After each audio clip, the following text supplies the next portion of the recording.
The Planning Commission to order. I'm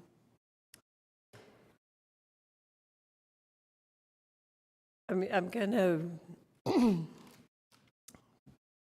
remind some people about things that sometimes need to be reminded of in the process here. We want to make sure that everybody gets a chance to speak that wants a chance to speak, but let's be respectful of each other. If you turn off or silence your cell phones, don't interrupt or cheer the person speaking. If you wish to speak, you can come to the microphone, state your name, and you'll have 2 minutes to state your case. Everybody gets the same amount of time to speak. And if you want to speak, fill out one of these cards and let us know. If you have a handout, would you please make sure that you've got copies to leave because they need to become part of the public record, and try to keep your comments on point and succinct. So with that, we'll move to approval of the minutes for the last meeting. Madam Chairman, I move that we approve the minutes for January 23rd. Thank you, Carolyn. And a second? I'll second that. Thank you, Sarah. We'll start with Clark.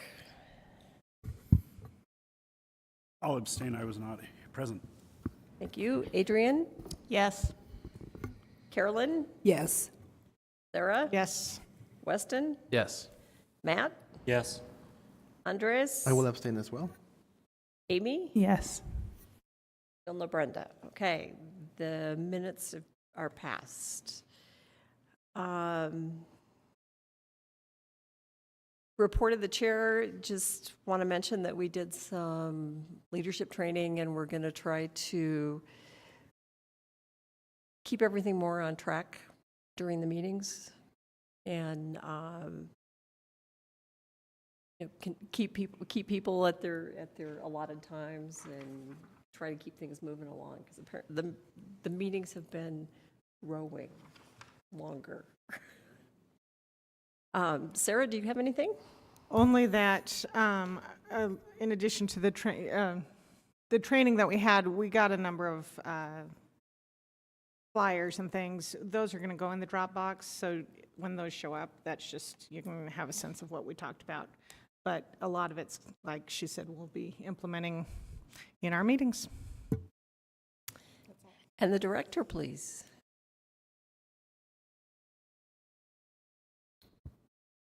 I don't really have anything to report other than a plan development extension request, and have Amy just come up and quick summary of that request.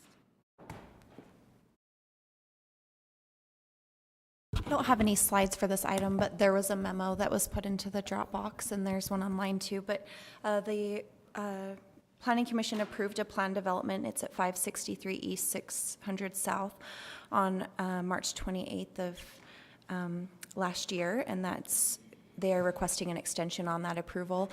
The plan development was for creating a lot without frontage. It's in a historic district, so for those of you that were on the commission at that time, there's an existing historic duplex located setback pretty far, and so they're creating a separate lot without frontage for that existing property. And then for front yard setback relief. And they're just asking for approval for a one-year extension. And the property is also in a local historic district, and the Landmark Commission granted an extension on that approval in January of this year. So I'm happy to answer questions, and again, the memo and the previous staff report is included in that memo in your Dropbox. Anybody have questions for Amy? Remember this? I need someone to make a motion to approve the extension, please. I'll go ahead and move to extend the plan development so that it would expire on March 28th of 2020. Thank you, Weston. A second, please. Second. Adrian? Okay. Clark? Yes. Adrian? Yes. Carolyn? Agree. Sarah? Yes. Weston? Yes. Matt? Yes. Andreas? Yay. Amy? Yes. Brenda? Yes. The motion passes, so they're granted their extension. Thank you.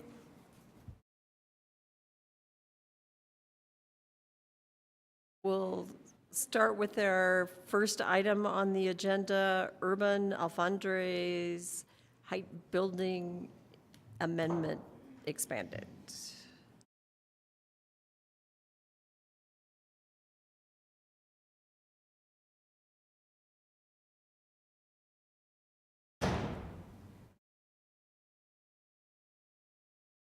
Okay, thank you. This particular item you've actually seen before back in August of last year, but a slightly different version. Mr. Alfandre intends to develop some property in the 900 South area, 900 South and like 200 West near the tracks line. And as part of his project, he is requesting additional building height. Back in August, the request involved a corner parcel on Washington Street and 900 South, which is in the upper left of the highlighted areas on your image there. So this is, again, 900 South and 200 West. Since then, the application was approaching the City Council for a public hearing and decision, and he has acquired additional properties, and the City Council sent it back to the Planning Commission for another round of public input based on the expanded area.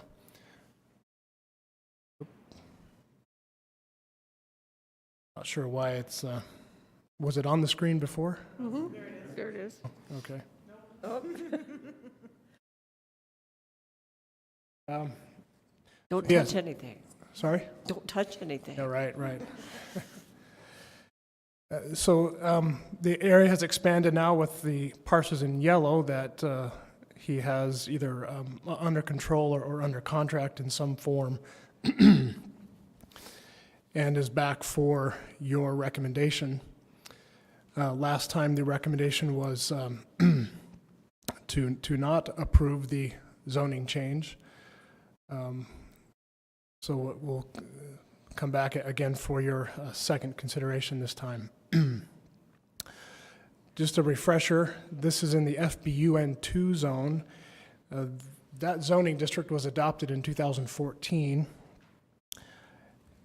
And at that time, per this map, you can see circled in blue certain key intersections in that area that the purple areas are FBUN2, which allows a building height of 4 stories up to a maximum of 50 feet. There was some discussion, and certain intersections were allowed to go 1 additional story, and those intersections are highlighted on this map here. And you can see by the big green arrow the original yellow parcel that was discussed back in August. So a portion of what Mr. Alfondre owns is included in one of those intersections, that on 200 West. The question becomes then, as it's shown on the map here, that's a corner parcel. Could he purchase more property and expand and consolidate those lots and create a larger corner parcel where the building height would then, increase or extend further into the block area by creating a bigger parcel? And that's what he's doing, acquiring the properties there to create 2 parcels separated by the alley. Casey, can I ask you a question on Yes. that? Can you consolidate a property into one when it's separated by an alley? No, the alley you'd have to vacate the So in alley. So you'd either vacate the alley or he'd have 2 properties, 2 parcels. Right, he'd have 2 parcels, and that's what he's proposing is 2 parcels with a building on each one. So the top right corner parcel is currently allowed that extra floor of building height. He is requesting that the extra building height now apply to all that's shown in yellow here. He, since the August meeting, has more fully developed the site plan and building plans and has those to present to you this evening. Here's just an oblique aerial view of the site, kind of give you a sense of what's around there, the neighborhood. Some of the buildings, some of the taller buildings that you see there were built before the FBUN2 zone was adopted, when a 60-foot building height was allowed. Here are some of the renderings of what's proposed. On the top left is what would sit on 900 South and Washington Street, and that's 5 stories. Then the bottom right is what would sit at the corner of 200 West and 900 South. Again, that's 5 stories.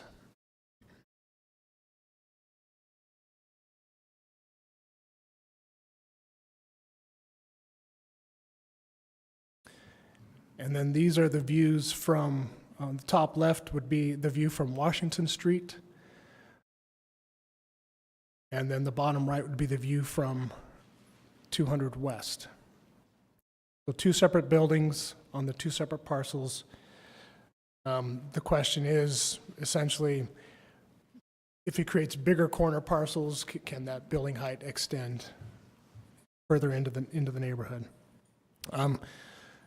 Originally, when this application was made,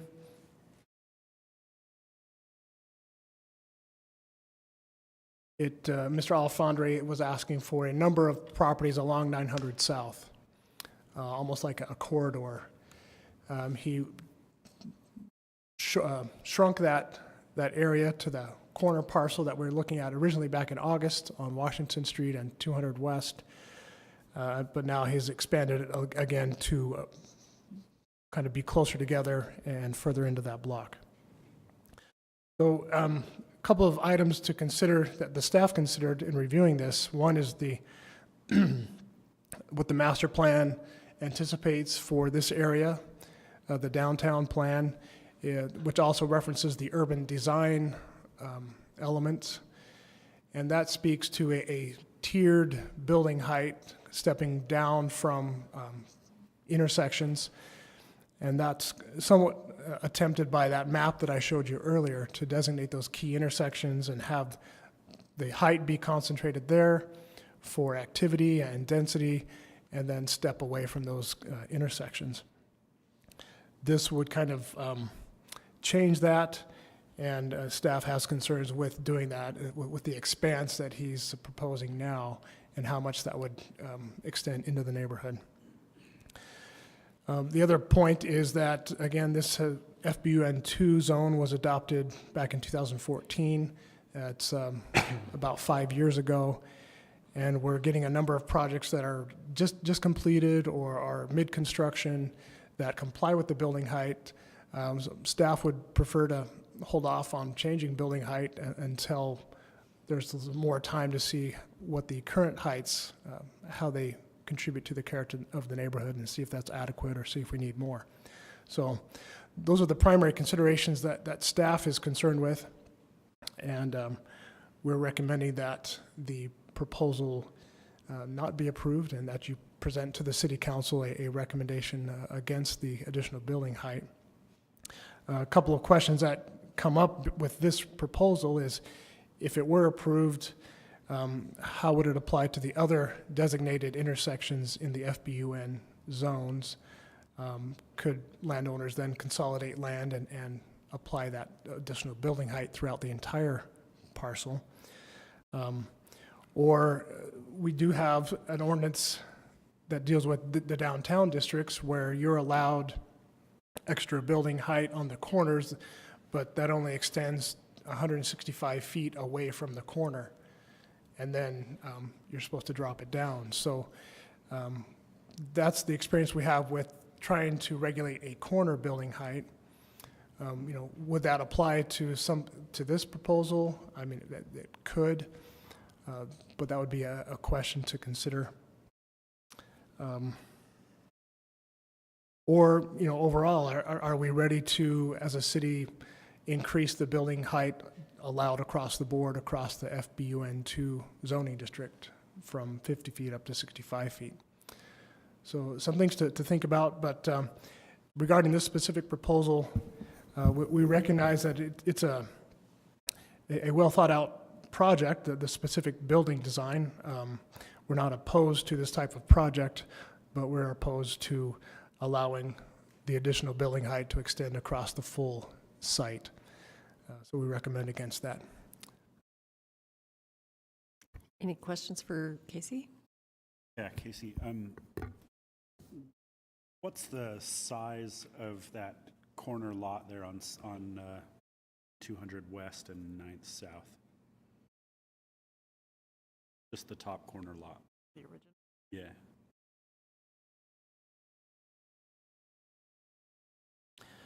I don't have the specific dimensions of that the applicant might be able to respond to that.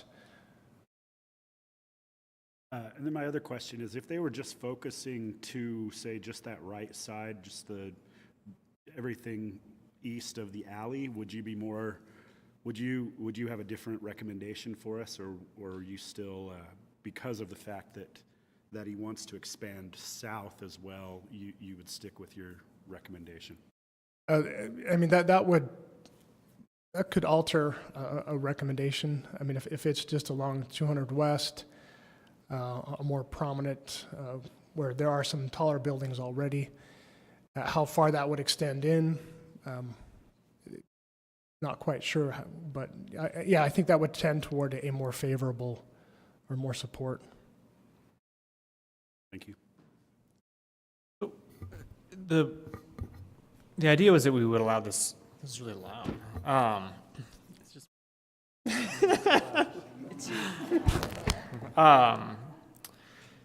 Was that we would allow in the corner lots to have these higher sort of buildings, but it seems like based on what's going in there, are we seeing people taking advantage of this additional height in the corner lot? I mean, this body saw Spy Hop, which is on the opposite corner, and that's only going to 3 stories. And then across the way in the old Utah First thing, there's those apartment buildings, and that's 3 or 4, I think. Like, it's not all the way to the top. Are there other lots? Is anyone else taking advantage of the extra 5 stories that they could go to in the area, or does it seem like development patterns are starting to be closer to just the 3 to 4 stories? That's a good question, and I don't know specifically. I haven't heard of any of those projects needing out of the ordinary approvals, so they are either affording themselves that extra height, but they're complying with the ordinance. Are there so I mean, we know that this corner here on Main and 9th, we've had a lot of conversations because some of either construction is happening now or it's coming. Down further on 9th and 3rd West, or are there projects under development there, or in the pipeline, like proposals coming through, but it seems like the whole area is really turning over there. There have been discussions of potential projects on those corners. I don't know that anything's actually been submitted yet. And none of and those are all following the existing ordinance. None of them are seeking a plan development or other things to modify height. Is that correct? Correct. Thank you. So Casey, the current ordinance doesn't define what is a corner lot by dimension. It's just if you're a legally existing lot on the corner, whatever your dimensions are, or whatever its dimensions are, you get the additional height. Right, that's kind of the way it's set up now is as the parcel existed when this adopted is kind of, So if you had a 30-foot wide lot versus a 300-foot wide lot, if you're on the corner, that's just how it played out. yeah, Okay. yes. Thank you. Anyone else? Thank you, Casey. So we're going to invite the applicant up, Mr. Alfandre. He has a presentation on his computer, so we're going to swap this out. See if that one works better.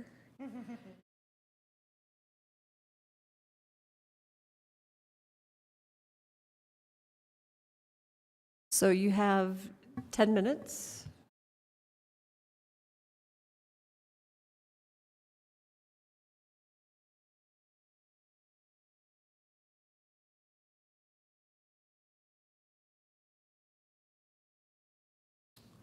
Well, maybe I'll just get started. Hopefully this kicks in. I'm James Alfandre with Urban Alfandre, and we are back in front of you on this because this project has morphed since we've been here last. We first started out, it was never our intention to control this many parcels. We've been very committed to that neighborhood for a long time. In 2011, we kind of spearheaded the revitalization of the Granary District. We did Granary Row as a shipping container. I have all beautiful pictures here.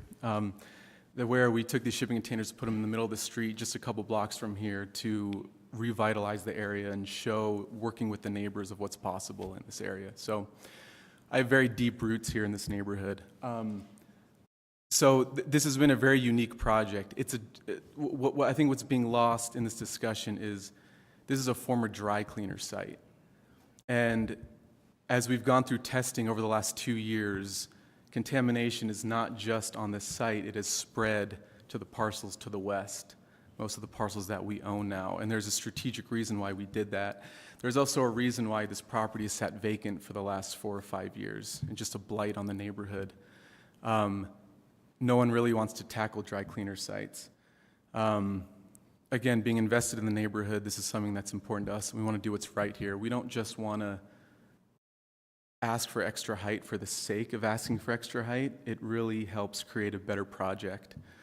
Last time we were here, for some reason with the city, it was never coordinated for me to go speak to the community council. And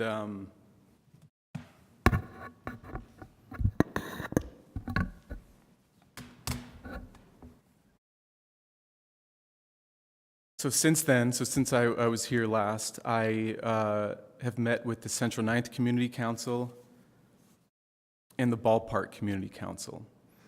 And it's a very involved community council, and they don't take things lightly there. And I was able to present our idea, our reason for the extra height, and it was very warmly received. And we've since received letters of support from both community councils, which we're excited about.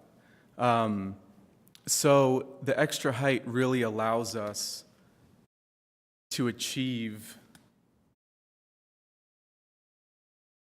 a kind of urban product that the neighborhood wants to see in their community, which consists of ground floor retail and adequate parking on site. Now, because of the severe environmental contamination, we're limited on what we can do there. We can't have any residences on the ground floor. We also can't excavate or remove 1 inch of dirt from that site because it's so contaminated. So we have to remediate it all and then recompact it and then build, and then build. And so what this extra height allows us to do is be more flexible with allowing enough on-site parking on the project while fronting all of 9th South with retail space, something that we're really proud about. So this extra height is really important for that. In the planning documents, especially the master plan, this extra height is very compatible, at least this project we're proposing is very compatible with the vision of the master plan, which is higher densities along main streets, commercial corridors, and around the 9th South track stop. We're literally steps from tracks. Enhance the small neighborhood business node at 9th South and 2nd West. Now, what you can't see is in between these two buildings. Unfortunately, my renderings aren't coming up, but this alley, we're treating it as a community gathering space. We're bringing retail back into that alley with public art to create a community gathering space and really activate that alley. So we feel like we are really enhancing that node on 9th South and 2nd West. We are also preserving the scale and low-density residential character of interior streets, Montrose, Washington, and Jefferson Streets north of 900 South. Now that was the kicker for the community, because the community doesn't want to see, they want to see those residential streets protected and maintained. Well, this text in the master plan does that by calling for north of 900 South to keep that intact. So we're south of 900 South. And if you go on Washington Street, south of 900 South, I have also a lot of images of 6-story buildings and multifamily buildings that are already happening south of Washington Street. So we had to get this project vetted very severely by the neighborhood, and it passed their test, and they're really excited about it. It achieves all the goals that they wanted to achieve. You know, back when I love the form-based zone. I think the planning department is very forward-thinking on what they're doing and how they're approaching things. But sometimes you just don't know what's, you can designate a zone on a specific parcel, but you don't really know, that very often those parcels end their life cycle of those buildings, and they have to be repurposed and revitalized. And each parcel is different. Each parcel is different. It's easy to look on paper and see how things can work, but with a dry cleaner site, it's just a different story. To Mr. Lyon, your point as well, there in the staff report there was a concern for a corridor effect where you have the same height of building going down the street. Well, on the main commercial node of 9th South and 2nd West, those buildings are 3 stories. Spy Hop and the condos, they're 3 stories. So they didn't build up to their full potential, which in and of itself, with all the different kinds of building heights that are there, that corridor effect really doesn't come into play on making these go 5 stories. So long story short, we're in closing, we're really excited about this project. This has been years in the making. We're in a very unique position to do something here on this site. By the amount of parcels that we've acquired, we're able to maintain and control most, if not all, of the offsite contamination, which puts us in a unique perspective to actually do something here, which a lot of people haven't been able to figure out for the last couple of years. And so the neighborhood supports it. It's right on tracks, and it's where density can be if there is more density allowed in this neighborhood. And we're hoping to move forward here pretty soon. So. Thank you. Any questions right now for the applicant? Which parcels do you control? So all of those parcels outlined, we own 6 of them, and we have the last 2 under contract. Thank you. Anyone else right now? Thank you. Why don't you step back and we'll do the public hearing. Actually, sorry, I had one question. What's the story with the one that you, right there on 9th West, or 9th South, that you don't own?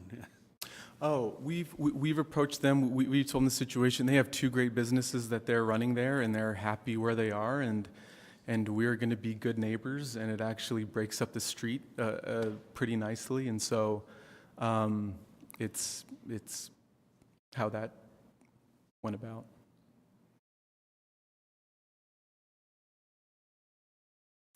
All right, we'll open the public hearing on this item. Anyone from the community council? Either one of them? Don't see anyone. I have a card here from Cindy Cromer. Come up and you have your 2 minutes. Thank you. My name is Cindy Cromer. I hope that there are some people from the neighborhood here. This is not one of mine, but the land use issues are mine.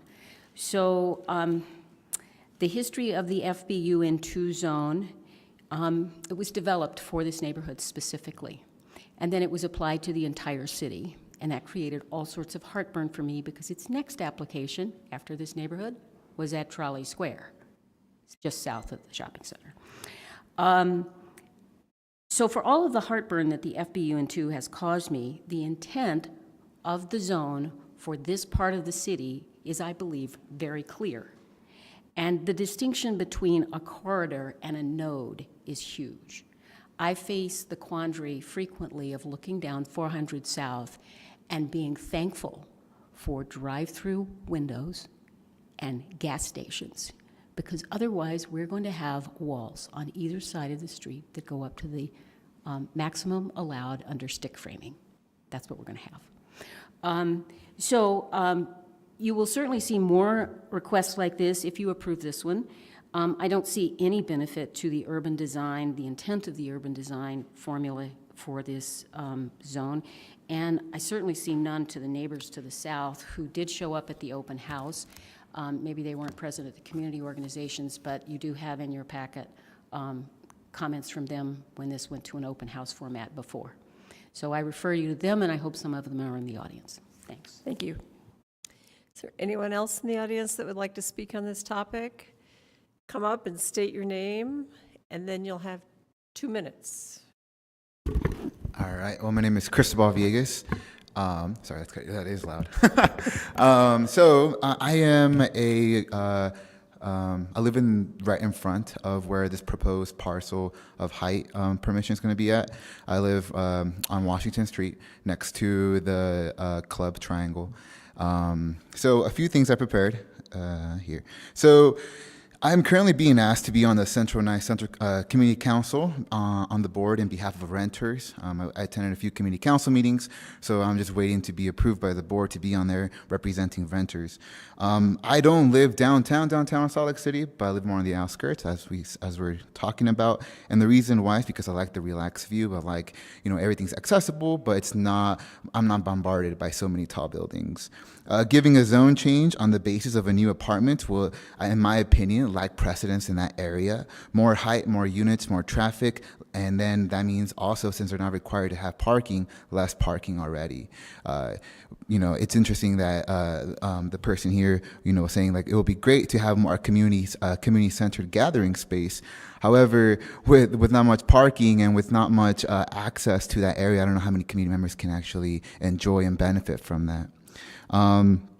Also, I just think it's important to remember that these are for-profit entities coming into our spaces again and want to maximize their bottom line, and we as renters, we as people who are living there and are doing the best we can, are being kicked out in more and more outskirts of the city.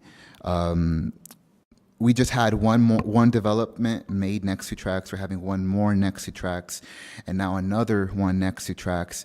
I can just see more of the 9th Street just being bombarded with so many more buildings and height requests. It's interesting that they were saying that, they're doing us a favor because the land is contaminated and, we don't want to see more, no one wants to take upon that. But I think it's just important to remember that there are people out there who want to do the best for those living in that area.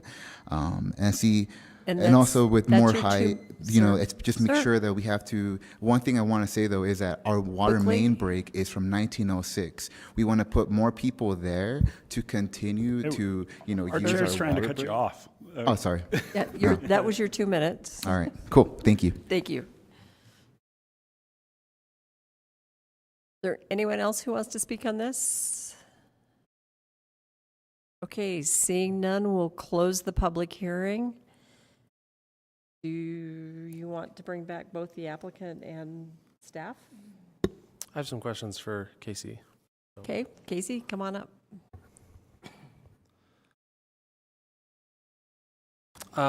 Just a general question about the zoning first.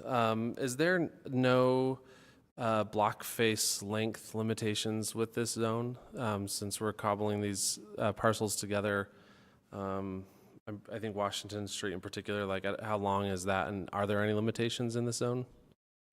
As far as, Like how long the building, The blank wall kind of thing. the length of the building on the street face? I believe there's a 200-foot limit. Okay, in and this the- does not go longer than that? Well, a couple things in response to that. One is these designs haven't been approved. In fact, you'll have to go through plan development to, So that would be an additional decision later. right. Okay. But, and I don't know exactly the length of these buildings. Okay, so the rendering really is not, we're not really caring about the rendering tonight. It gives you a sense of height. Right. But other than that, it's hard to pin that down. And related to that question, I mean, the rendering what's there is not binding on the applicant in this application. Correct. So he could do, right, it's not binding, so it doesn't matter. Right. And then my second question is related to sort of the timeline, because I'm a little confused as to, when we saw this before, what was in our staff report was a little different than what was presented that night. And then from my understanding, it went to the city council, and then it changed again from a single parcel to this larger one that we're seeing here. And I guess what I'm concerned about is I'm having a hard time understanding whether or not these, and the applicant has said that he spoke to the community councils and that they are in full support of this. Is there like written statements to that, or is that, I know there's one in there from, We have one from Ninth Central, but I don't see one from Ballpark. Is there one? I didn't get one from Ballpark. Okay. well, and the reason I'm asking that, the Night Central one, the date on it, I'm trying to find it.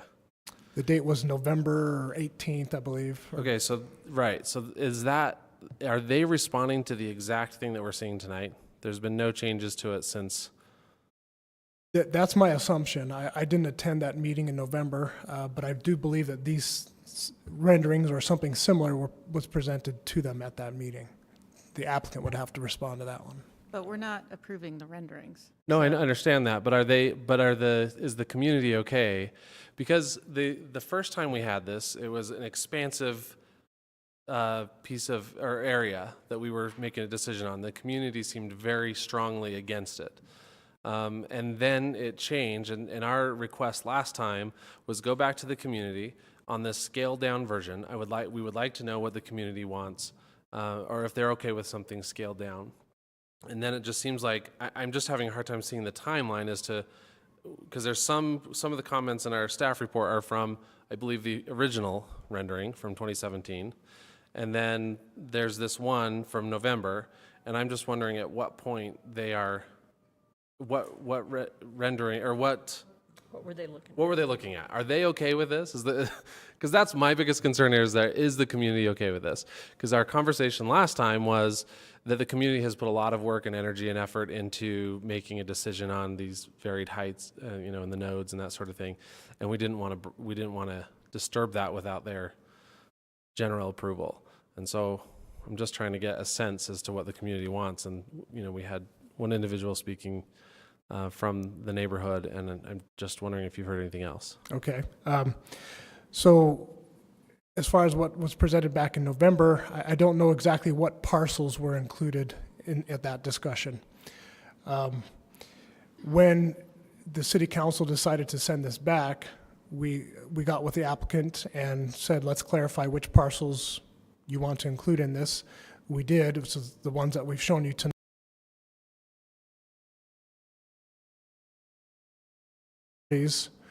Was provided via email to both chairs of the community councils, the Central Ninth and the Ballpark, back in January, and said, we've received this revised request. Let us know if you have any comments, or you can come to the Planning Commission hearing in February and speak to them. I have not heard anything from them. The only thing that I have that's tied to one of them is that email that you have in your packet from November. Okay.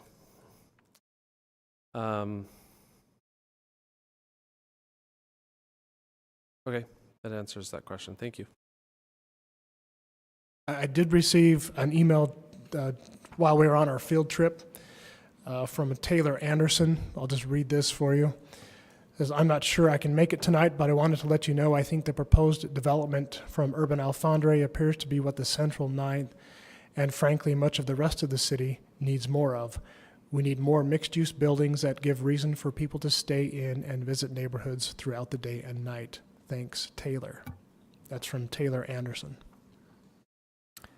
One more question for you. Can you clarify parking real quick in this zone and how a building like this might be required, what parking it might be required to have?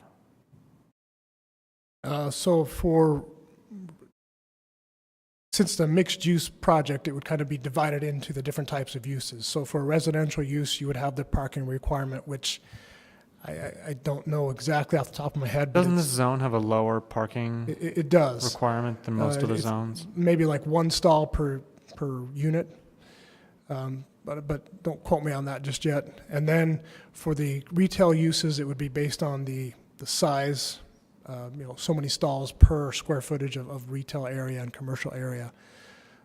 So yes, this zone does have a reduced parking requirement for the residential uses typically. And then, you may not know this, but then regarding the kind of soil conditions, which I do know is an issue with the area,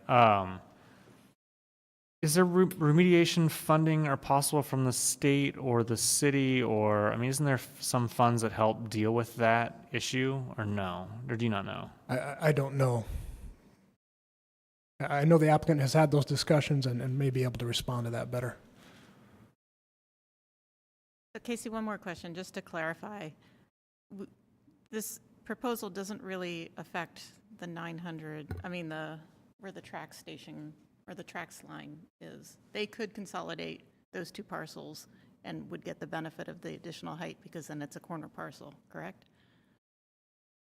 Not necessarily, because the corner parcel is as it existed back in 2014, or as it exists today. So it's not like a moving zone, it's whatever was in effect at the time that the zoning ordinance was adopted as the corner, and that's what it's limited to. Okay, yes. Thank you.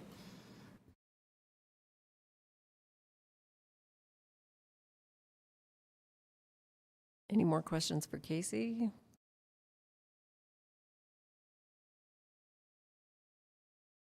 Any Yeah, Casey, discussion? can you explain to me here again? So you've got in the text, it says that all but one of the parcels is allowed a maximum of 50 feet, but then down in the table it says 30 feet maximum from established grade for cottage developments. Help me understand what the difference is between the 30 and the 40 feet. And which properties does that apply for? So the 30 feet applies to FBUN 1.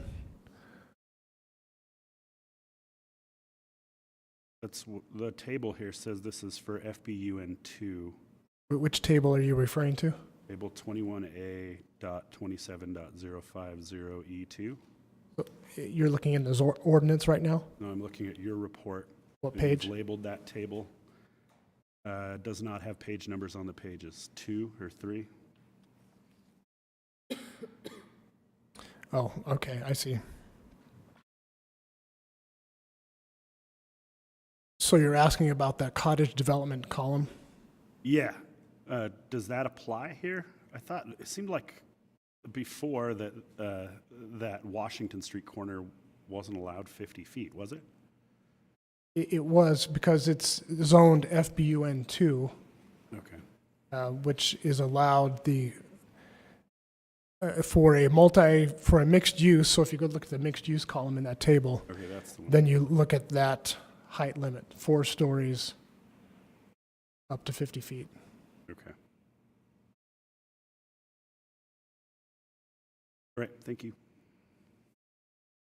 I'm looking in the code, and I just want to clarify that the FBUN zones, for all uses, no spaces are required. There's no minimum or maximum Parking. parking spaces. Thank you.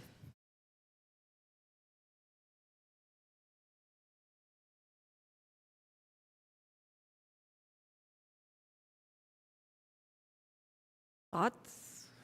So my thoughts on it are I'm inclined to give him the 65 feet on the corner with the consolidated lot and leave the other side at 50 feet. Yeah, the Washington Street side. That doesn't need a zoning change. Sort of what he can do, I believe. Well, I guess we're only giving him, we would be allowing permission for him to consolidate and include that other portion, the south portion The of that. second parcel of that on 200 Second west. Further West. south. Which I think makes sense because behind that is just another 65-foot building. For staff, I mean, is this the best tool, or can they come through and do a plan development with that request?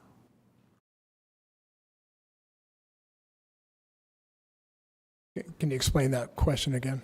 What Clark is saying is that he thinks that they should be allowed to build up to 65 feet on that southern lot along Main Street. 200 West. No, on Yeah, 200 West. 200 West. Yeah. Well, yeah, but it goes, it's 200 West, yeah, sorry. There's the picture if you. And so, I don't know why I thought that was Main, because tracks goes on Main further down. And so here we've got a zoning change that would permit them to do that in some sense, but could he come back with a planned development that would allow him to go to 65 feet and consolidate those lots? Like, The plan development wouldn't be necessary to consolidate the lots. I mean, he can consolidate he can those. consolidate the lots and go to 65 feet and follow the existing ordinance without having us to need. No, he us can to- consolidate them, but as far as the extra height, that would only apply to The one, the one, so that the top half of that. even though they would now be one lot and not, Right, because it's as written when the ordinance was enacted. correct. Okay. So we'd have to deal with that somehow to specify that that could extend through the whole consolidated parcel. With this lot. For this lot. That's what I'm saying. Yeah, just for that. Okay.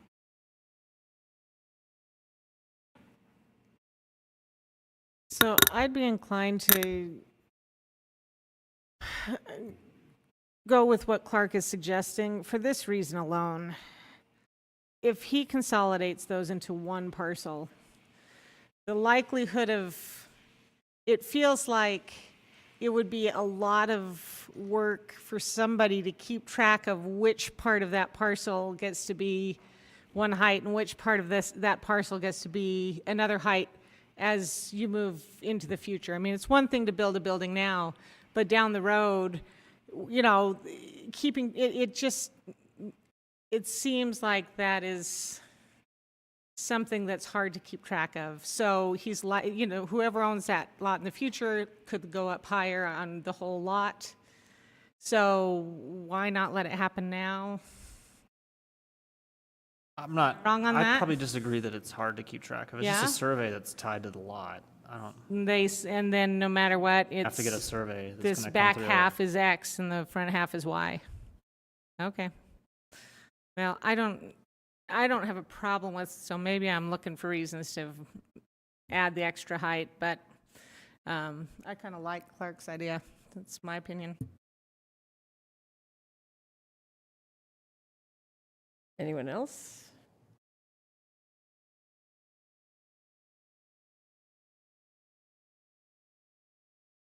You have a question? No, I don't have a question. You look like you had a question. I had a comment, but not a question. Okay. The comment can wait until all questions are asked. Someone want me to? Sure, I think the recommendation from Clark is that we recommend approval for parcels on 200 West and for the parcels on Washington Street. Approval to 50 feet? I think 50 They're is already what, at 50, that's what. So we don't have to We just do, don't need yeah. to. so all we're doing, We would forward a negative recommendation for that negative part. recommendation for Washington Street, but approval for the additional parcel on 200 West. Are you making a motion out of that? Something to we have to consider here is the actual text he's proposing in that table that we just referenced. Is that the actual turn left line is the actual text of the amendment? Is that just it? It's just a change in the table? Yes. That's all we're modifying. That's what the request is that underlined section, the southeast corner of Washington Street at 900 South. Whole question about consolidating lots is not on the table for discussion based on the staff. Right, that's still packet. hanging out there. It's not part of this discussion. We were adding that into the staff packet. But if the lots are consolidated, then it does have to, then this zoning would apply to the back lots, right? I mean, that's what we're sort of. They'd have to come back for another. No. The way it's currently interpreted is that it applies to the parcels as they currently exist. So consolidating properties does not automatically get you the extra height across the full new property. Because the trouble with that is that it's almost a de facto rezoning. So even if we approved this or for a positive recommendation on the zone as presented, that southern lot still would be capped at 50 feet. Yes. Even with the text amendment that's in the packet tonight. Yes. So you'd have to deal with that at some. And are there other ways to deal with that lot other than a text amendment? Could you do a plan development that might come back here and ask for 65 feet that extends it back, or?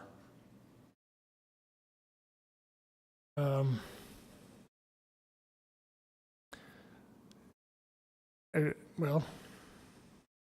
Would the FBUN2 allow 65 feet under a plan development? The struggle is the way it's currently worded in that table. It says 900 South. But could he come in with a plan development or special exception or some other tool that would allow him to go to 65, or at least have our body discuss 65 feet on that southern lot?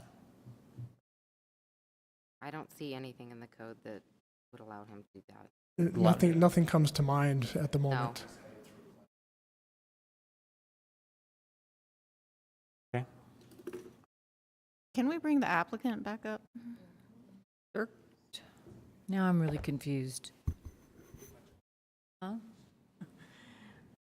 So is your intent to seek approval for 65 feet across both parcels on 200 West through what you've presented as the proposed zoning amendment?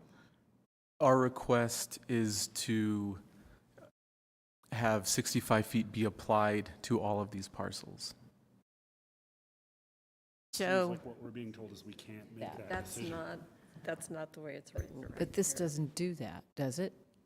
I mean, you could attempt to include all those addresses in that table. Correct. We're essentially approving just the yellow.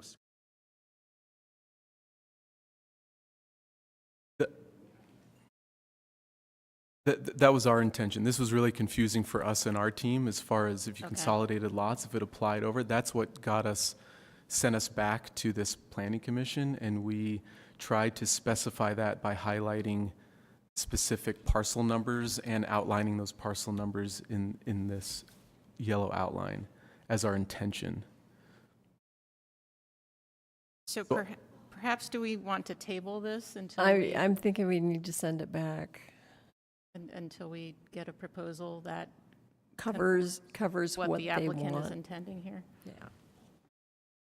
I mean, it is clear that he did specify the 7 properties that are listed on the front page of the staff report, and that the additional height apply to those.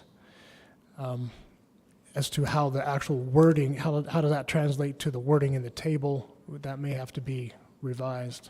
Well, but We what can you're telling revise us is that that. if we approve that corner of Washington Street, it doesn't apply to the other lots south of it.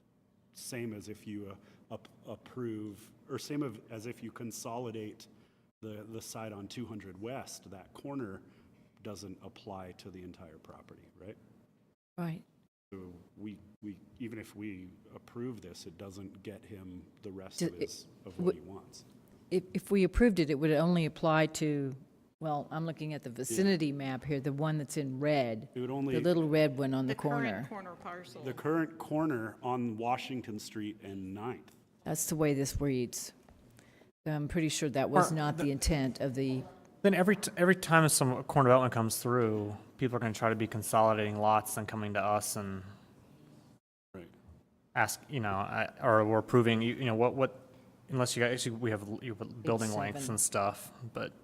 Well, and if the commission is not in favor of extending the height on Washington Street, then we're already altering the project, and so he's going to need to go back to the drawing board anyway. So I don't know that tabling without that direction, so that he understands that's not going to work either. Or couldn't we, if the commission wants to add that in there, couldn't we just add that into the text? Well, we're also just for a recommendation to the city council, Right. so the city council could also. Right. You could Just do address that as a whatever you wanted to at the recommendation. city council Right. level as well. Weston, just to answer one of your questions, I met with the Central Ninth Community Council, presented these renderings to them. We had a big open house, over 25 people attended, comment cards, and Mary Gordon, the chair, wrote a letter of support based on those findings and the positive support from the neighborhood that was included in the staff report. Okay. So they're looking at what you At guys this is- are okay, thank looking you. at as well. I appreciate that. Thanks.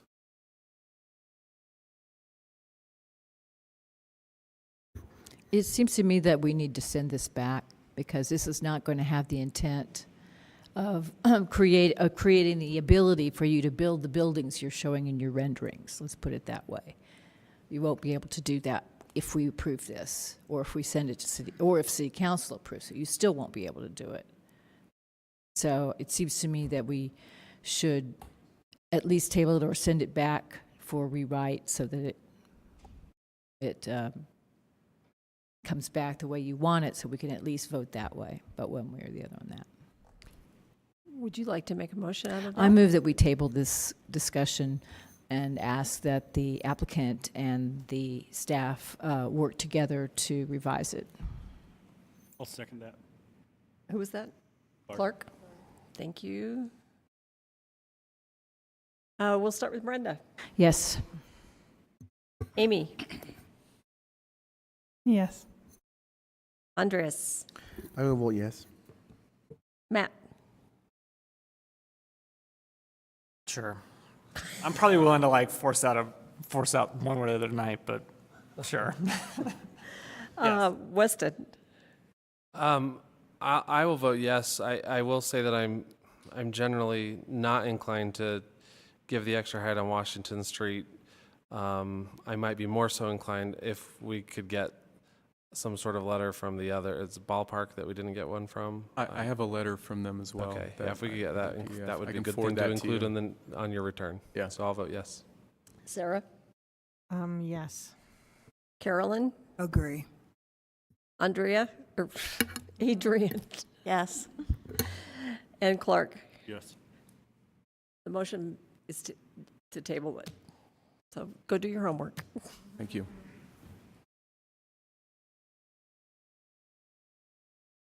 Okay, we'll move on to item number 2, which is a mixed-use development at 611 South Main.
Casey, maybe just because Wes and I are talking, it'd be good to at least let the applicant know. I was just curious before he comes back too, if there's ever a case where we are like naming specific parcels in a zoning ordinance code in the text. No, I mean, the applicant should know. I would like to ask that question, or I will ask that question just to keep, since I thought of it here. I'd like him to know as well if he comes back.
Technical difficulties here.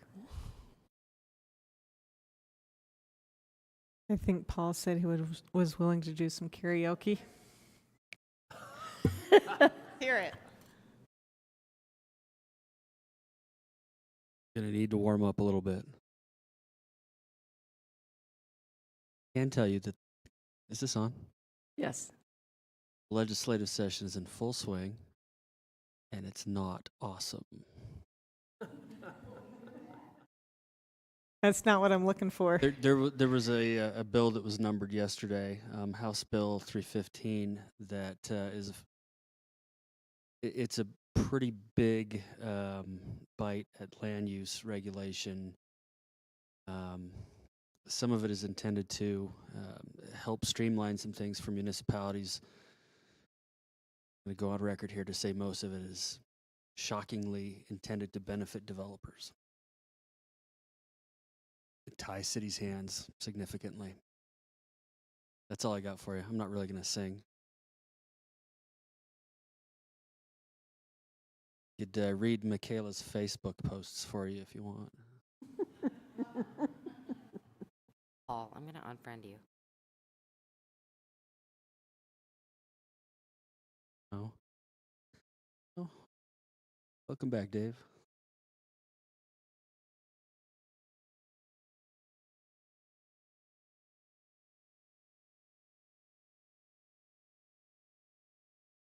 Okay, success.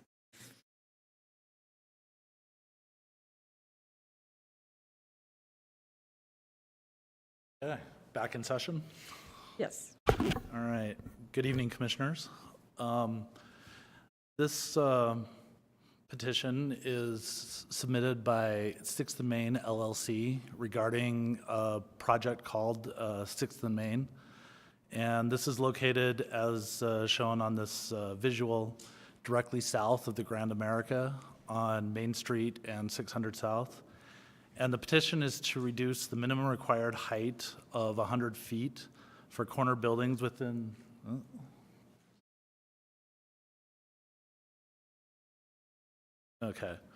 corner buildings within the D1 Central Business Zoning District, and they are doing this via a planned development.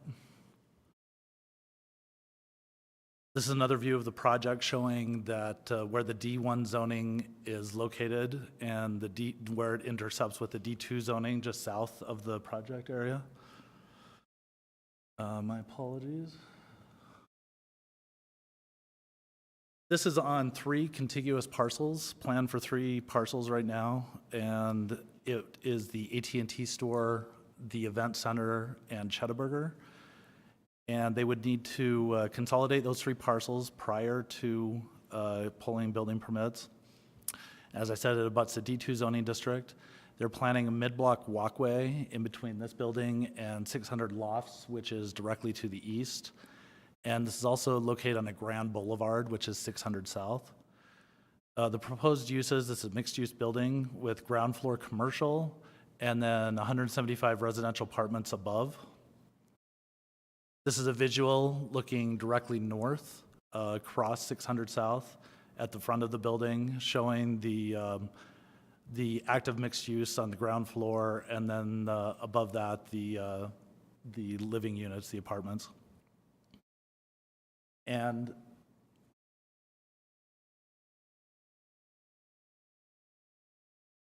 analysis of staff is that the proposal complies with master plan implementation, mobility, and housing objectives within the plan development standards. In addition to that, due to the proximity to the D2 zone and for the active ground uses on the ground level, planning staff recommends that the Planning Commission approve the plan development with the conditions that I listed on the first page of the staff report. Chris, I have a question. I can't remember if I read it in the report, but what is the height limitation or the height for the D2 zones? D2, if I'm remembering correctly, I think is 65 feet, but they can petition, go through a conditional building and site design review process, and potentially increase that up to 120 feet. Okay, so 60 to 100. I believe it's 65 is the base, if I'm remembering correctly. Thank you. And that said,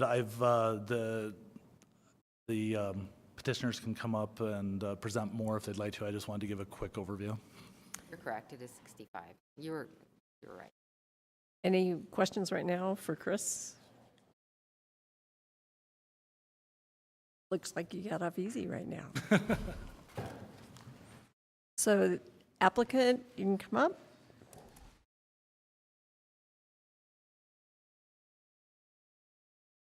You have 10 minutes to add to the presentation.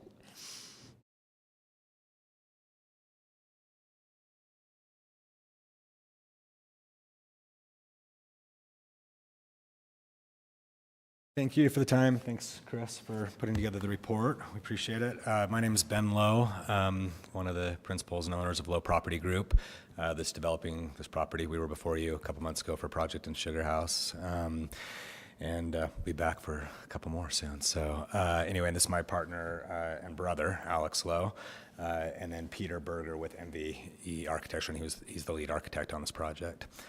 I mean, you know, as far as presentation, we're just going to keep it short and sweet and try to answer any questions. I think, you know, kind of the renderings and the type of project we're planning here, I think, is relatively self-explanatory. We're really excited about this design. We worked really, really hard on it. And we worked very hard to incorporate the master plans, the guidelines, the various things that the city, I mean, there's a lot of guidelines that kind of fall into place in these areas, and we worked really hard going through all of those to try to really meet those guidelines. And as part of that design, obviously we've got great amenity spaces and a pool on the deck that looks towards downtown and the Grand America across the street and a rooftop deck and trying to really activate that. But more importantly, I think for the city is down on the main floor. It's all activated uses on the main floor and glass and retail spaces, which we think, frankly, you know, right now there's not tons of retail down in this part of the city, but we think it's a great location. There's big traffic counts that go by it. It's part of the entry to the city. And so we really focused on that activation to the street on a Grand Boulevard and also you know, put a lot of glass onto that corner that goes up multiple stories on the 6th and Main corner, so that it's just, as you come up 6th South and the entry to the city, you know, it's a project that's impressive and has glass on the front of the pool where you can see into the, you know, into the front of the pool, and just some features that I think we're excited about. It's adjacent to a future track stop that the street's already been widened, and there's a track stop planned adjacent to the property, and we're excited about that. We did plan a mid-block alley as part of the master plan. So we did make sure that we, have that prepared as well. And generally just really excited about this project. I think this corner is a great corner for the city, and we're excited to be a part of it. With that, maybe, Peter flew all the way into town for this, so maybe I'll give him just a minute to talk a little bit about the architecture, and then we'll pass it on for any questions that you might have. Thank you. Thank you for your time tonight. Just a few words to add to what Ben just stated. But what we really try to do from an architectural standpoint is activate this building on various levels. It is such a key intersection in the city. So the ground floor activation was such a key thing. We're way above beyond the 40% requirement of glazing that's required on these edges. I think we're in the 60% range on both edges, but that's full height glass, so a lot of visibility. Really, that speaking to people approaching the building, how do I get there? How do I be a part of that? How do I, attend that retail and take part in that building? And then from an amenity package, again, how do you activate that corner? These kind of three-dimensional connection of open spaces. So on the third and fourth floor is where we have our fitness and fitness mezzanine. So again, a lot of active uses from an amenity standpoint right on that corner. And then, as Ben mentioned, the rooftop deck that's going to have just fantastic views back towards downtown. And actually, the way Grand America is sited, it sits back almost perfectly. So when you're up on that deck, it perfectly frames your view back towards downtown, looking up Main Street. It's going to be a really kind of incredible moment for the project. So, yeah, very excited. A lot of great amenities and a lot of great moments on this project. So, it's been a lot of fun to design. Yeah, and I guess just one last comment is we did try to orient a lot of like the lobby space and areas to the mass transit so that tenants could wait inside, go and hop on the tracks and use that easily. We also have a bike share system where we not only provide bike parking the city asks for, but we actually provide bikes for free use for tenants to be able to use the bikes, and it's 2 blocks and they're into the heart of downtown. Trying to really be kind of pedestrian oriented and that people can get around from this location.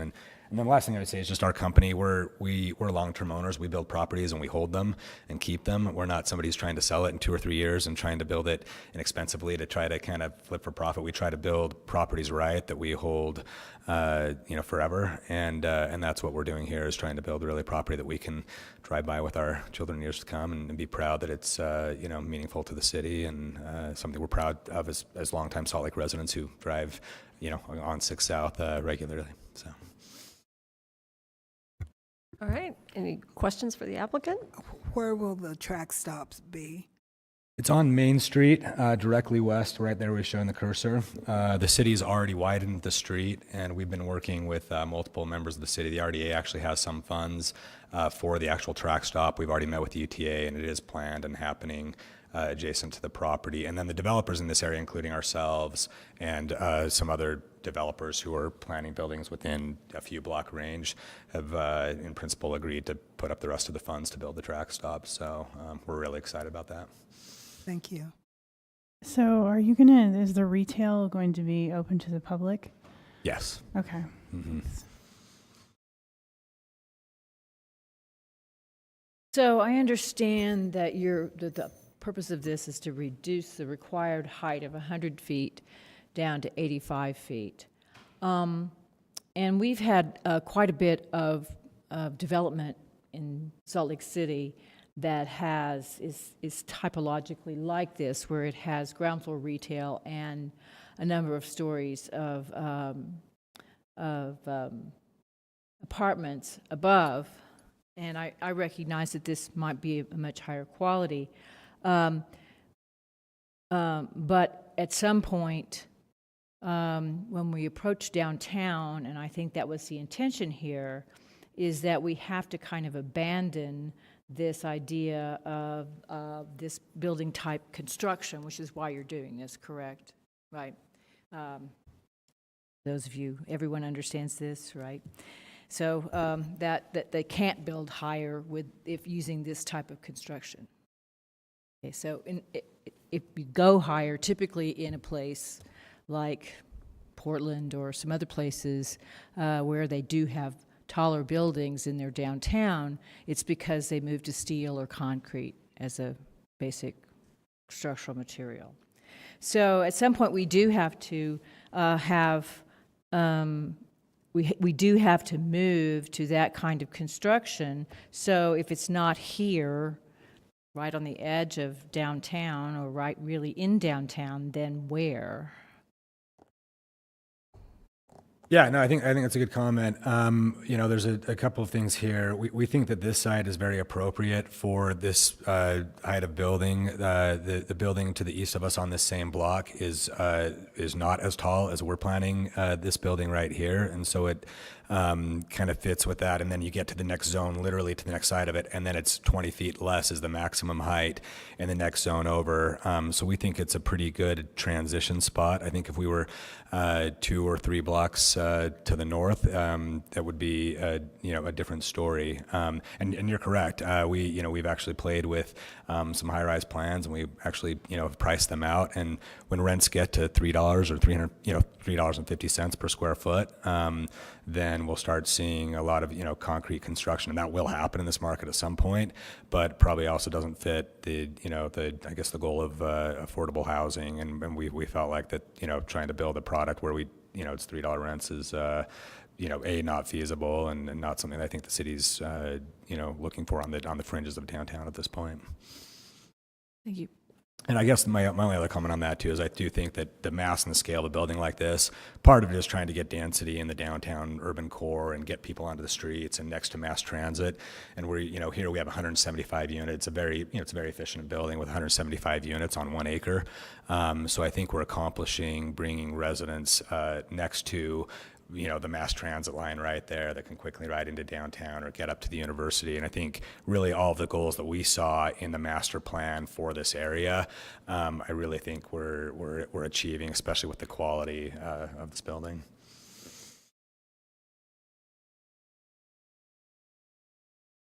Anyone else? Questions, comments? We'll have you step back. Thank you. Thank you.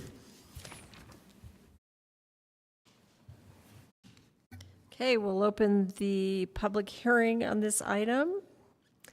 Is there anyone from the community council here who would like to speak on this? No. I have a card from Cindy Cromer. Come on up. Oh, you don't want to speak? Okay. Okay, thank you.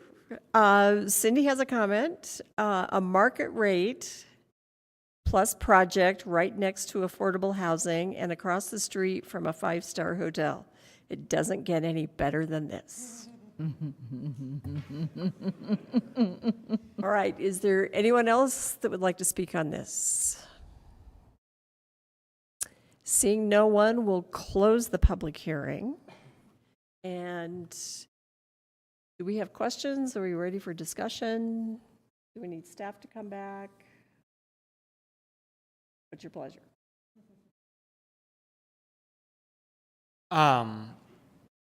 In general, I say I do think this is a nice looking building. I appreciate the glasses there, although I am getting tired of seeing the same style of architecture come through and dominate so much of our city. But I do think given where the Grand America is at and right across the street and how the Grand America is not going anywhere for a while, that I think it is appropriate for the space. And so I'm willing to make a motion unless there's other discussion.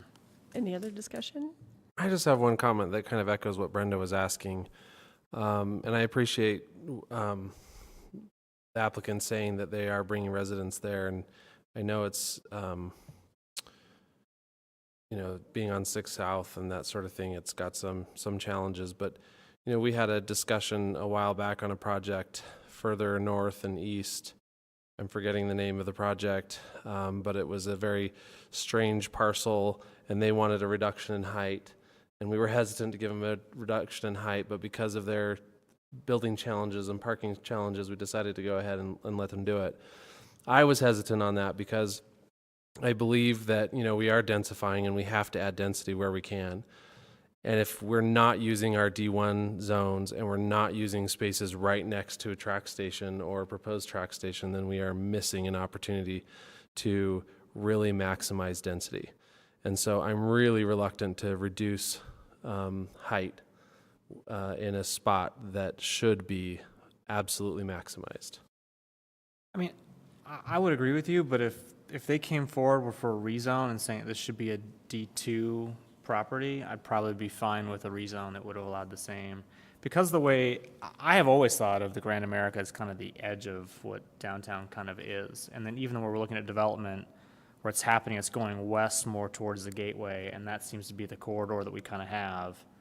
I don't see a big skyscraper up on this, like as far south as 6 South as being where it would fit. And I agree with you mostly, and I think I've even voted no on that other project that wanted more height or less height. I do feel this is just unique because of its proximity to D2 and where it's at, and it's far enough out, and given what else is around it, it does seem appropriate to me. I mean, I think if there's a track station going in there, then I think the mistake is actually having the D2 zones next to the track station, and perhaps that should be D1 all along there. I think that would be more what I think we should do. That's a different discussion. I know that. The point being that I don't think we should be altering the D1. We should keep it at 100 feet. I'm going to throw my 2 cents in and say I think this is a beautiful marriage of what's happening in. They're not just taking the boxes and ticking them. They're saying what really fits here, what fits in the neighborhood, who are our neighbors, how does this work? I think they've done an exceptional job. And I just think if we had more builders putting this kind of attention into where they're actually going and not just putting any building in any corner, I think we'd all be happier in the city. So I love it. I don't mind that it's a little lower.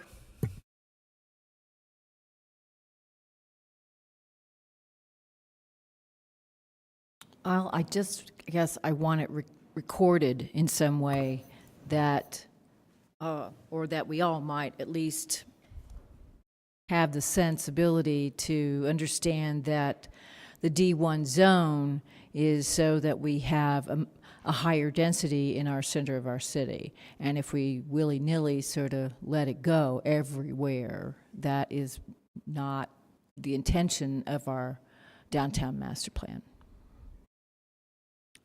That's all I got to say. In my 2 cents, I tend to see Weston's point and that this is so close to tracks that we want to maximize those. I think the other location that we were mentioning was Second and Second or something like that, which was far away from tracks, which would, to me, kind of justified lowering the height of the building. But in this case, it's so close to tracks that you want to maximize all that we can. I mean, it's a very nice project. I mean, the renderings of it are quite impressive, but those 20 or so feet can make a difference as far as helping our density, especially here in the downtown Salt Lake City area. But if the density isn't financially feasible, we're not going to get any density. So I think we have to balance the priorities here. And I think in this location where you're right on the edge, where you're right next to the D2, whereas Matt said if they came in to rezone, they would have a compelling argument to make there as well. So I think I echo Sarah's comments. It looks like a great project. They've worked very hard to comply with the components of the various plans that apply. Maybe it's not as tall as we would like given the zoning category, but we have to work with what will work. One thing I would say to financially feasible, I mean, we always have developers come in front of us and say, this isn't financially feasible, this is financially feasible, and we don't really know. Like, I don't know what's financially feasible. That's why we leave it to them to tell us. And it's but I don't, unless I guess, we've got the expertise here to question that and work on their projects, I'm not in a position to tell them what's going to work or what they can finance. But I think my understanding is that the opposite is true, is that that's not really our consideration. Our consideration is what is the land use, what is the master plan, and what do we want in that space. And what can be built there, and this is the project that they're proposing based on the considerations that they've taken into account. And I think I'm ready to make a motion. Okay, one of you.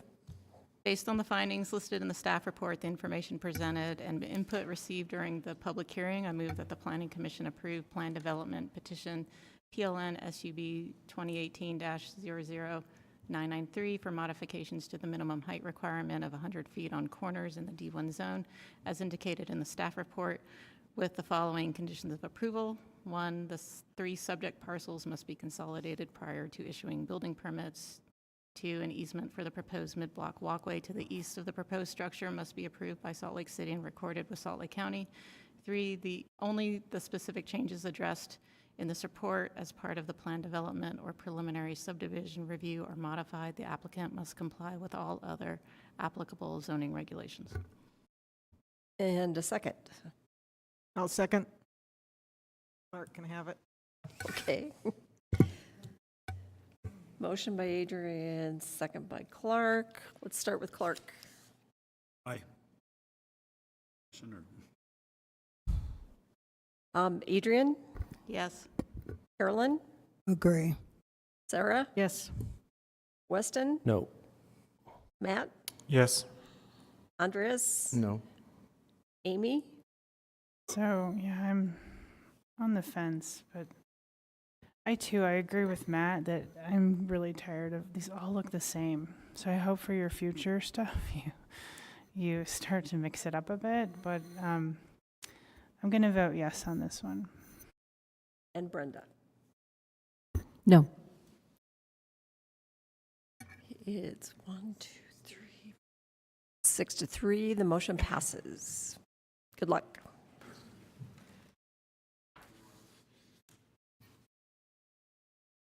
Okay, we'll move on to item number 3, the 900 South Retail Edition conditional use. Amy?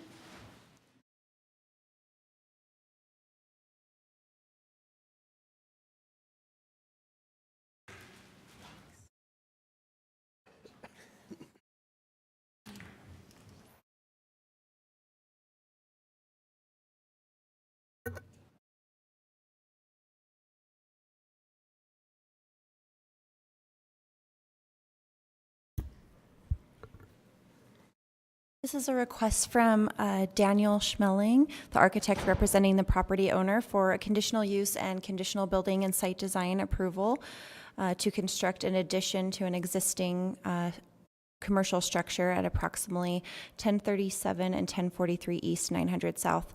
As you can see from the vicinity map on the screen, the property is currently 2 separate properties, and those would be consolidated to accommodate the proposed addition.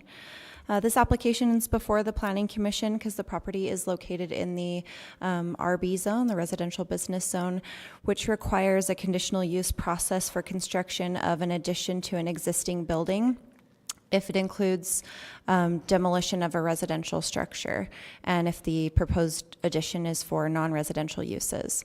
Residential structure, as defined by the RB zone, is essentially a structure that maintains its residential exterior. This particular building has been used for commercial uses for quite some time now. They're also requesting a modification to design standards through the conditional building and site design process. The specific design standard they're requesting to modify states that building additions shall consist of materials, colors, and exterior building design consistent with the existing structure unless the entire structure is resurfaced. They're proposing to make the addition different materials and colors in an attempt to make those buildings appear as separate buildings as opposed to an addition to an existing building. The project does meet all other zoning requirements, including parking, height, setbacks, etc., and the proposed uses, which are intended to be retail and restaurant, are actually permitted uses in this zone. So the proposed addition is 2.5 stories. It's 4,270 square feet, and it's designed to accommodate 4 commercial tenants, 3 on the ground floor and 1 on the second floor. The primary building material is brick, and the windows are steel framed with steel detailing. There's an existing surface parking lot to the rear of the property, and that will continue to be used. It will be reconfigured to meet their parking requirement, and then they will be using 2 spaces along 900 South to meet their parking requirement as well. The Jordan and Salt Lake Canal runs through the western portion of the property. So as you can see from that map, it's the area in red. So they have quite a large easement on this property where they're not able to build any permanent construction. We've added a condition of approval noted in the recommended motion related to that. we got a comment from Public Utilities related to what can be built in that area, and so the configuration of the site will remain the same, but there may be some slight changes to the materials that have been proposed for that plaza area. These are just some images of the surrounding development on the north and south side of 900 South. There's some additional site photos and surrounding property photos included in the staff report. And as far as the public process, the city held an open house, and we also went to the community council meeting, the East Liberty Park, I believe it was, community council meeting. And we did receive one public comment that's in favor of the petition, and that's included in the staff report. Staff has reviewed the proposal against the standards of review, which include the conditional use standards, the conditional building and site design standards. Those conditional use standards include specific standards for this type of request, which look at things like the location and surrounding structures that are also non-residential and how those impact this structure. And again, we're recommending approval with the conditions noted in the staff report. I can answer questions, and the architect and the property owner are also available. Thank you. Questions for Amy? Anything right now? Why is it an addition instead of just a tear down and just dealing with the new lot? I can't speak to all of that because that's not what's in front of us, but one thing is that if they were to just keep it a separate lot, they don't have the required lot width in order to build this type of structure in this zone, so that could be one reason why. I'm not sure why they've decided an addition. Dealt with at all. No, they'll have to consolidate those to build the addition onto it, but I'm not sure what their reasoning was, other than that they wouldn't be able to build this if it was on a separate parcel. Anyone else right now? Why don't you step back and we'll bring the applicant up.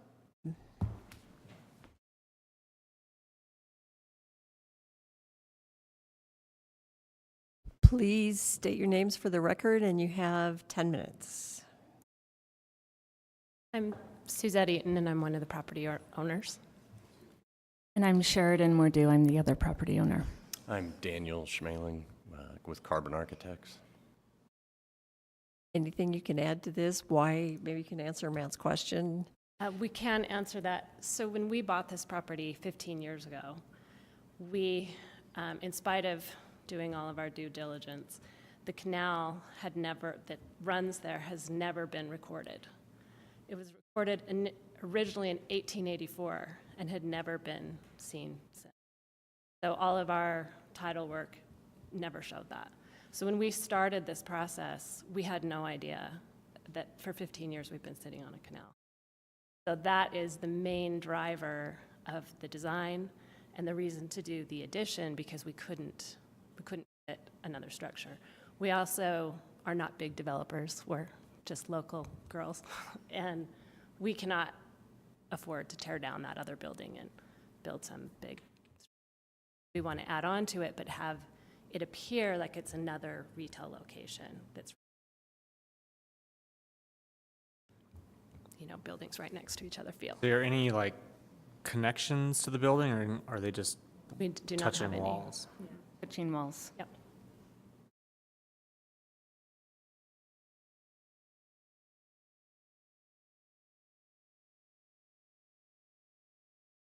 The I'm fire sorry, I'm not on. department. So I'm looking at a street section that on page. Fire station. It's the fire It's the station. fire That's station. the fire station? Okay, it's not a garage building. To the Okay. west. Yes, and that is your closest neighbor along the street here. And to the east of you is also a non-residential type building, right? On all sides is non-residential. Because it looked like when we were looking across the street, Oh, yes, across that Ninth was South. mostly, cottages. Yeah, across the street on Ninth South is all the surrounding structures that abut the sides. Thank you. Any more questions for the applicants?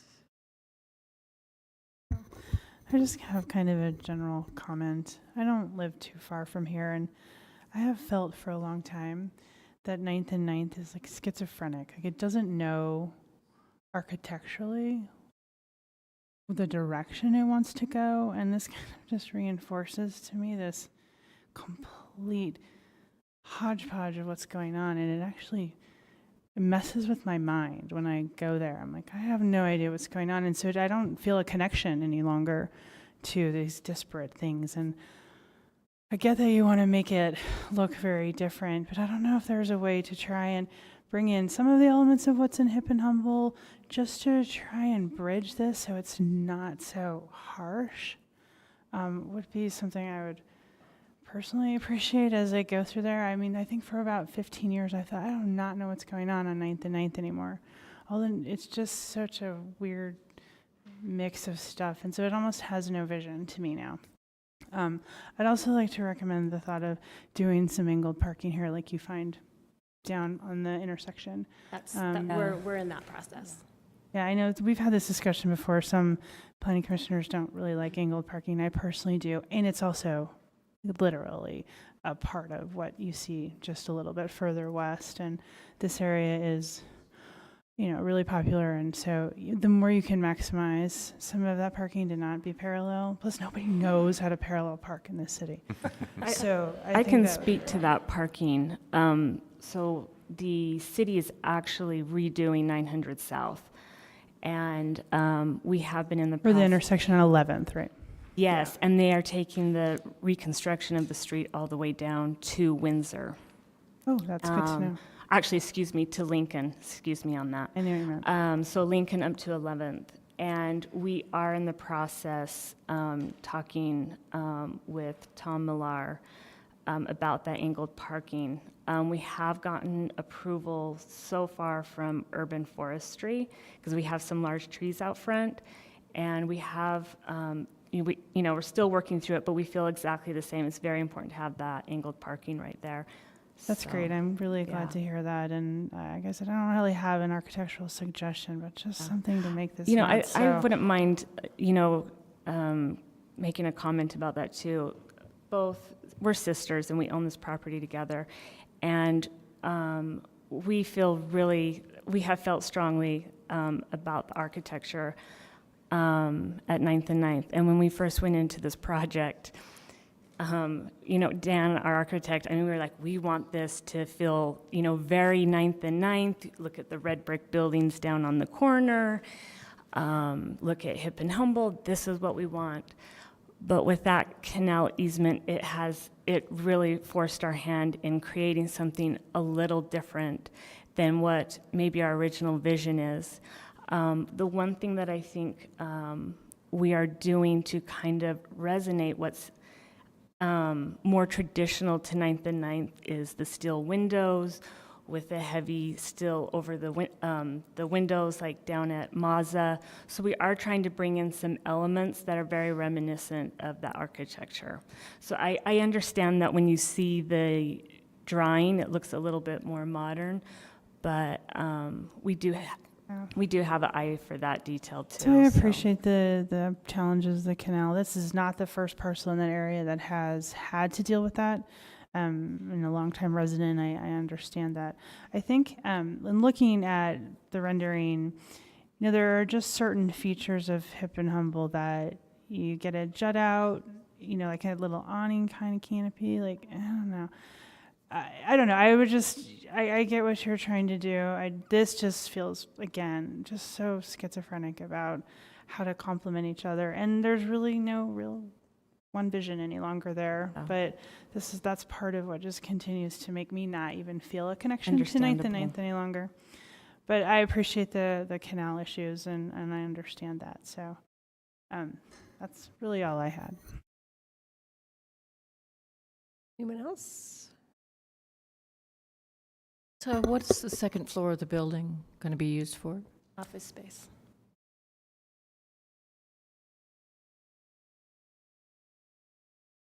Okay. I'm sorry, one more question. Oh, And sure. do you anticipate that that you will be taking over the entire building with your business, or will you be It'll be leasing separate people businesses. all the way back. We've designed it so that it could be divided up into as many as 3 small retail spaces. So if you, kind of like down at the corner, just next to the old Great Harvest, the building that's Pizza Nono is in, how there's, as you go back through that lot, there's smaller little retail spaces back there. So our hope is, and by cutting it up the way we did, that from the street you can see those additional businesses. But they could be combined if we had a larger tenant.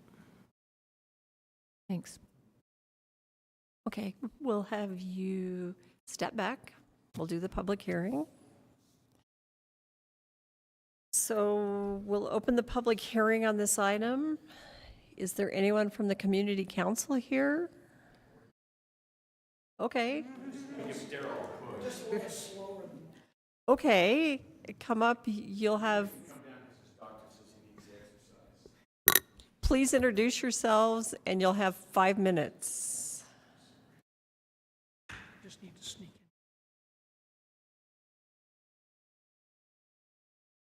in. Good evening.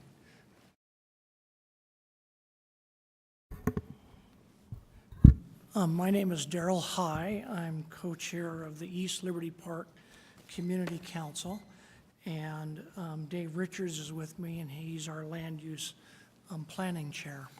So we invited Hip and Humble to come to our community council on the 24th of January. There were about 50 people in attendance at that meeting. Anytime you say development at 9th and 9th, it develops a substantial amount of interest, as I'm sure many of you are aware from affectionately called the Mutual Beauty Supply development, and so there was a lot of interest at our meeting. The overall consensus during our community council meeting, and that we would forward to you this evening, is that this development is compatible with the business district and the neighborhood. There were comments and concerns brought forward at the meeting concerning height, and of course the ubiquitous parking question, and the unique design of the building. So some of the comments that were made that were appreciated by the residents were the attempt of the developers to reduce the mass of the building. They also liked the efforts to adapt to the constraints of the McClellan Trail Canal that runs right under the property. That was that area in red on the one illustration. The residents also thought there was a thoughtful use of exterior materials on the building that was compatible with the neighborhood.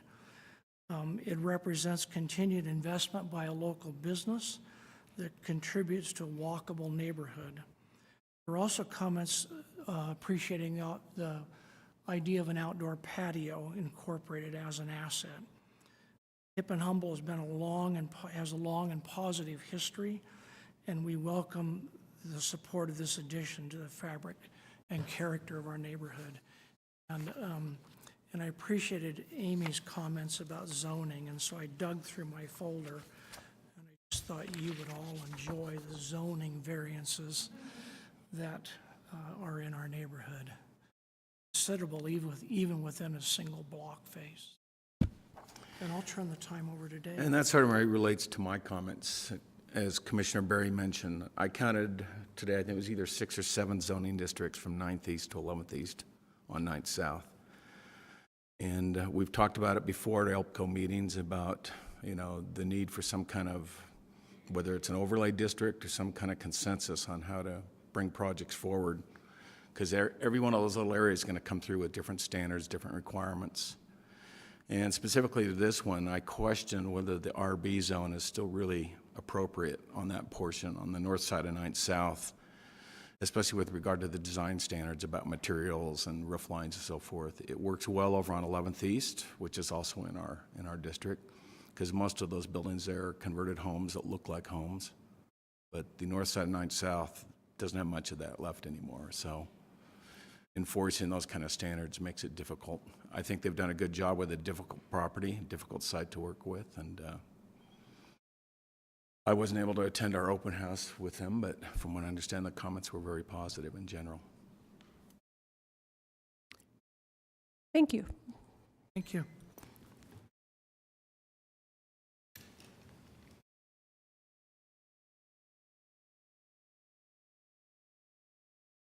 Give him a chance to get out of here.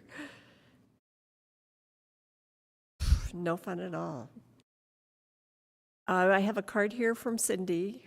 This one you do want to speak on. Well, I was just trying not to pop up every time, you know, all the No, that was hearings. great.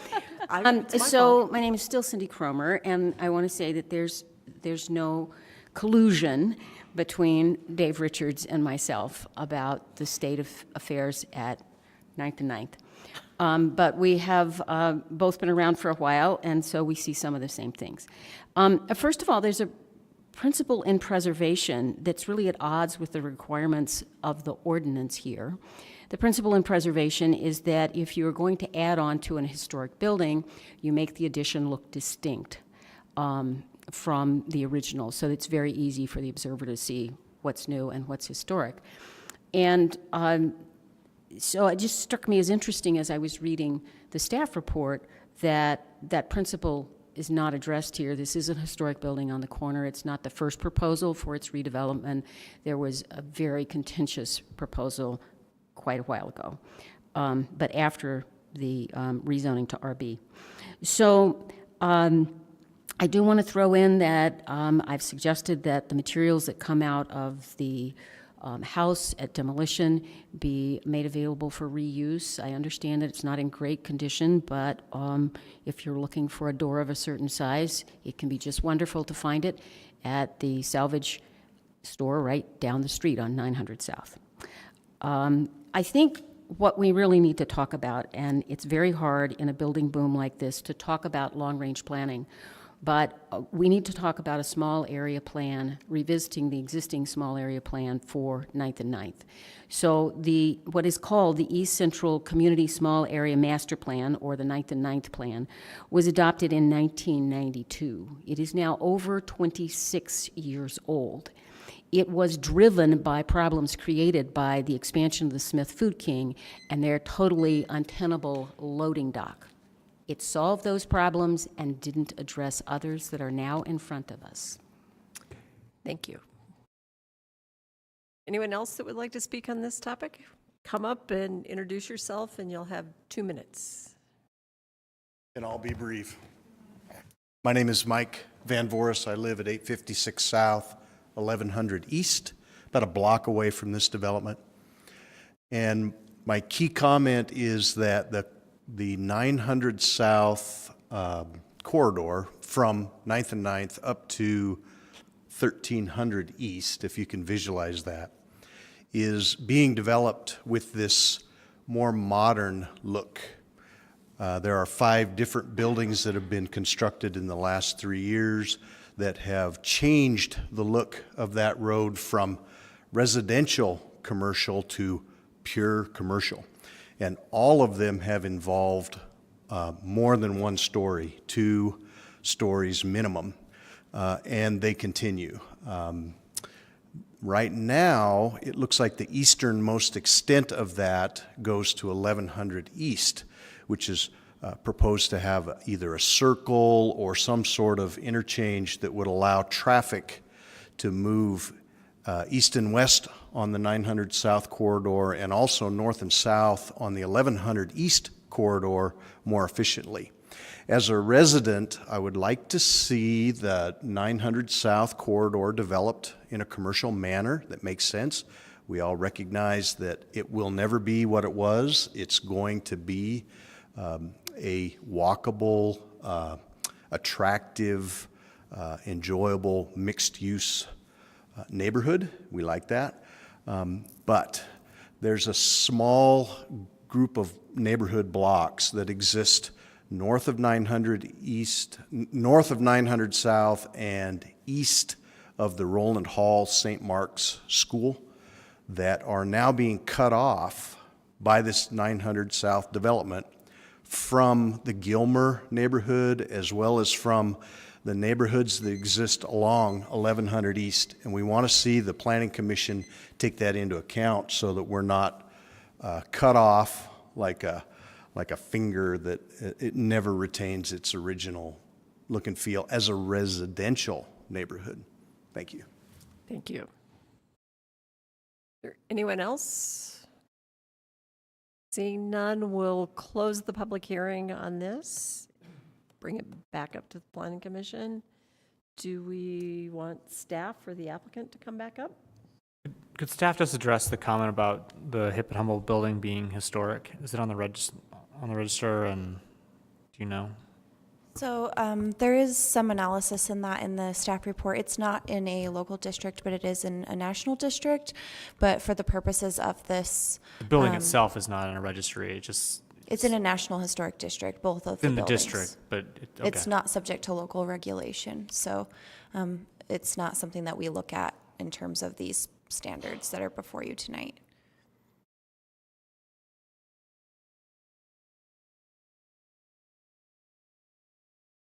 More questions for Amy?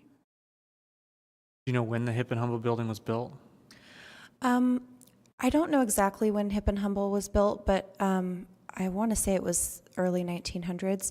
One thing I did find that was interesting is when it was built, it was identified on the Sanborn map as a residential structure as well, which none of us would look at Hip and Humble today and think of it as a residential structure.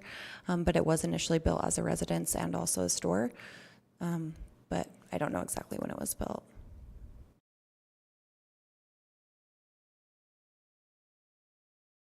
Any discussion, thoughts? A motion?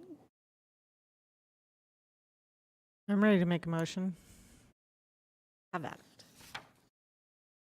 Based on the findings listed in the staff report, the information presented, and input received during the public hearing, I move that the Planning Commission approve the conditional use petition PLN PCM 2018-00990 for the new addition, and the conditional building and site design review petition PLN PCM 2018-00991 for modifications of the specified design standards.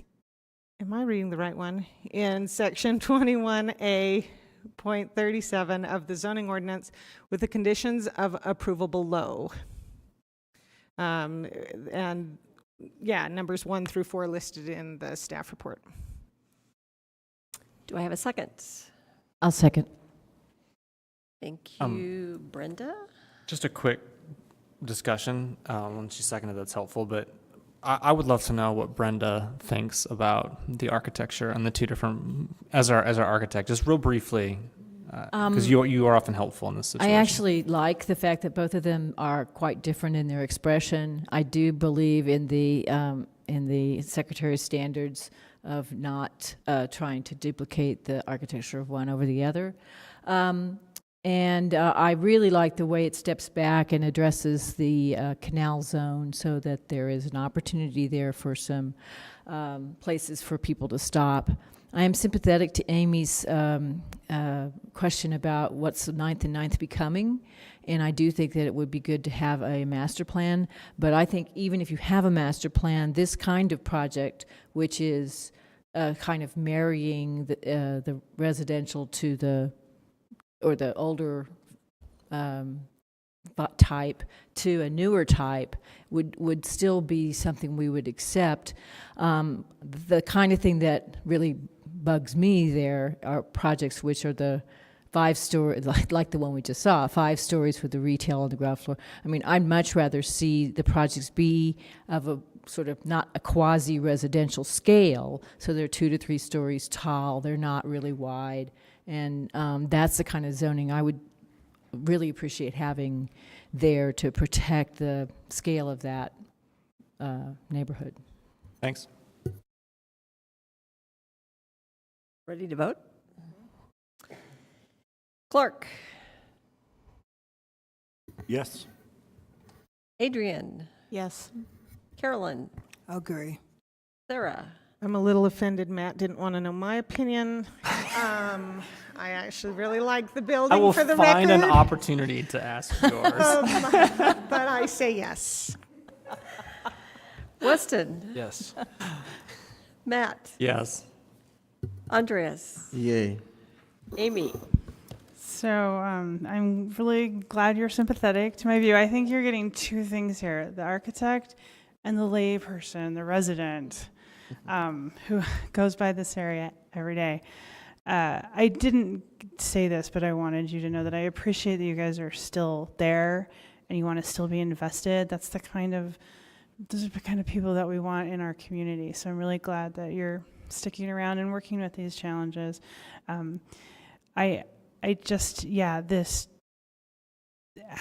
the feel and how 9th and 9th is going is just so convoluted that it makes me feel disconnected to the area. So anyway, I totally approve it. I vote yes, and I just wanted to make sure you knew that I'm glad you guys are still there, and I support you being there. So register that as a total yes. I was waiting for something. Yes. Brenda's yes. Passed unanimously. Thank you. We have no other business, so I'll adjourn this meeting. Thank you. That's right. Well, I was getting there, like.